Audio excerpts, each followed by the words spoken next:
जब हम किसी को प्रणाम करते हैं, उन्हें नमस्कार करते हैं या हमें कोई प्रणाम करता है, तो अनायास ही हमारे मुंह से निकलता है खुश रहो, गॉड ब्लेस यू, सदा सुखी रहो।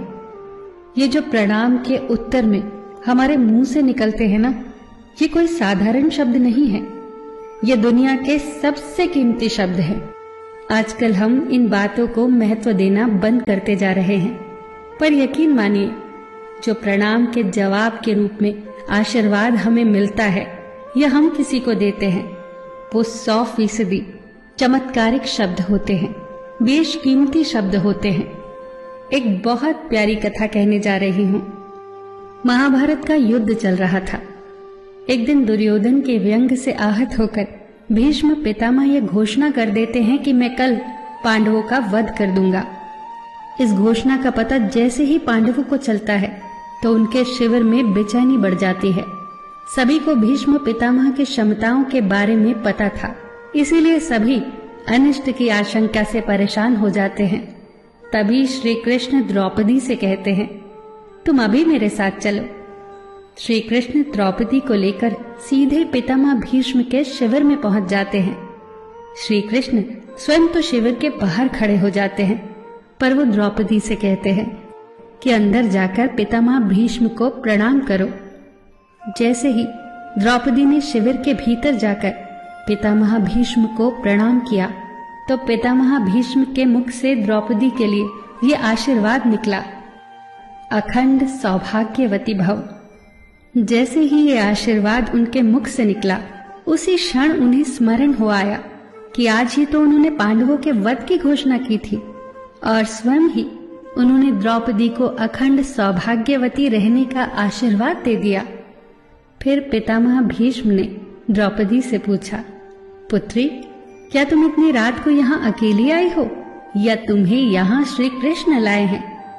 तब द्रौपदी ने कहा, जी पितामह, और वो शिविर के बाहर ही खड़े हैं। शिविर से बाहर निकलकर दोनों ने एक दूसरे को प्रणाम किया और पितामह भीष्म ने कहा, मेरे एक वचन को मेरे ही दूसरे वचन से काटने का काम केवल कृष्ण ही कर सकते हैं। शिविर से वापस लौटते समय श्री कृष्ण ने द्रौपदी से कहा, तुम्हारे एक बार जाकर पितामह को प्रणाम करने से तुम्हारे पतियों को जीवन दान मिल गया है। अगर तुम प्रतिदिन भीष्म, धृतराष्ट्र, द्रोणाचार्य आदि को प्रणाम करती होती और दुर्योधन, दुशासन आदि की पत्नियां भी पांडवों को प्रणाम करती होती, तो शायद इस युद्ध की नौबत ही न आती। जो हर घर में कलह कलेश का वातावरण रहता है, वो कहीं न कहीं इस बात के मूल से जुड़ा है कि हम संस्कार भूलते जा रहे हैं। हम जाने अनजाने अपने बड़ों की उपेक्षा करने लगे हैं। याद रखना कि हर चीज पैसे से खरीदी नहीं जा सकती, और ये भी याद रखना कि हर बात का जवाब गूगल से नहीं मिलता। उसके लिए बुजुर्गों के पास भी बैठना पड़ता है। शरीर की खुराक के साथ साथ हमारी आत्मा को भी खुराक चाहिए, जो संस्कारों से हमें मिलती है। हम भूलते जा रहे हैं आशीर्वाद के महत्व को। आशीर्वाद एक कवच की तरह होता है, जो हर बाधा से हमारी रक्षा करता है। कितनी सुंदर बात कही है किसी ने।